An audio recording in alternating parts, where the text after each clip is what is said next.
Kale ɲuman dɔ b'aw ye Mali kɔnɔ Mali kɔ kan bi ye alamisa ye février kalo tile 26 san 2026 aw bisimila Mali kunnafoni ka don kibaru kɛnɛ kan.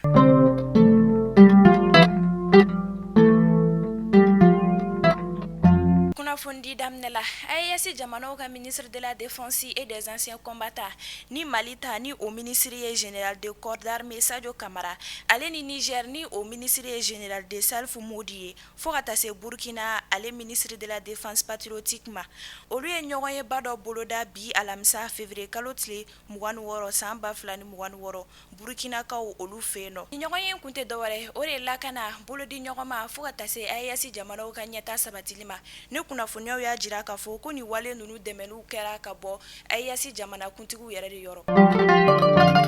An ka jamana ɲɛmaw ka ladala ɲɔgɔn ye ni o ye conseil des ministres ye o kɛnɛ sigira kunu araba février kalo tile 25 san 2026 kuluba ale palais kɔnɔna ka bɔ an ka jamana kuntigi général d'armée Assimi Goïta ale yɔrɔ. U ka ni ɲɔgɔn ye senfɛ dakun min bɛ ni o bɛ tali kɛ ladala kow la kunnafoniyaw olu y'a jira k'a fɔ ko an ka ladala ɲɛnajɛ min bɛ ni a bɛ fɔ a ma ko biennale africaine de la photographie ko o tako 15 la bɛna ɲɛnamaya Bamakɔ an fɛ yan novembre kalo tile 16 natɔ san 2026 ka taa se janvier kalo tile 26 san 2027 ma ni ɲɛnajɛ in natɔ dakun bɛ tali kɛ min na o de ye ka ɲɛda kura di an ka seko ni dɔnko ma ladala ko la. An bɛ taa segukaw olu fɛ yen nɔ fɛn min ye membre de l'assemblée consiliaire de la délégation régionale de la chambre de commerce et de l'industrie du Mali ye kunnafoniyaw olu y'a jira k'a fɔ ko o ɲɛmaya kalafili min tun bɛna kɛ sibiri tɛmɛnen ko olu bɔra a ma fo yamaruya kura wɛrɛ ka d'a kan ko fɛn min ye Mali autoritéw ye ni o ye an ka jamana ɲɛmaw ye ko olu bɔra majɛ dɔ olu kɔni kalama ni o kɛra sababu ye ka ni ɲɛmaya kalafili ninnu bɔ a ma.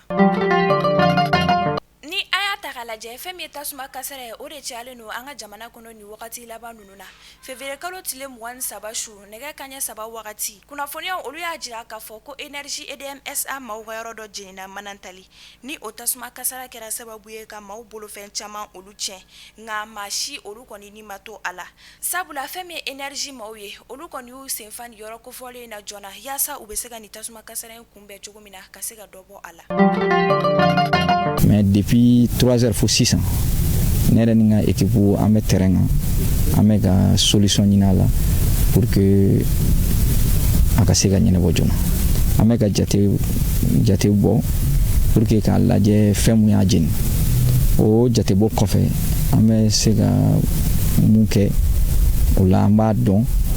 fɛn mun jenina an kan ka fɛn mun falen fɛn minnu kan ka kɛ pour que baara in ka se ka teliya an bɛ jamanadenw fo u ka muɲu na hakilisigi min bɛ an y'o de fɔ sisan an bɛ ka fɛn bɛɛ kɛ an bɛna baara teliman dɔw boloda o baara teliman ninnu bɛna an permettre ka se ka courant di jamanadenw ma. An bɛ taa kɔkan kibaru la Congo RDC kaw olu fɛ yen nɔ kunnafoniyaw olu y'a jira k'a fɔ ko Congo rebelles ka kuma lasela dɔ fagara février kalo tile 23 san 2026 Congo finitigilakaw olu fɛ u ka attaque de drone dɔ ale senfɛ a bɛ tile damadɔ bɔ ni u kun kelen n'u ka bɛnkan dɔ sigi u ni ɲɔgɔn cɛ rebelle M23 maaw ale ni Congo jamana.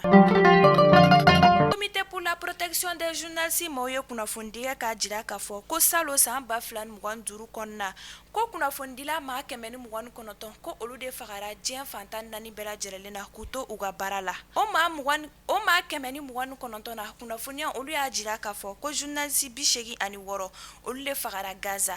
ani jamana wɛrɛw olu la ni o bɛ tali kɛ Ukraine Sudan ale ni Mexique ma.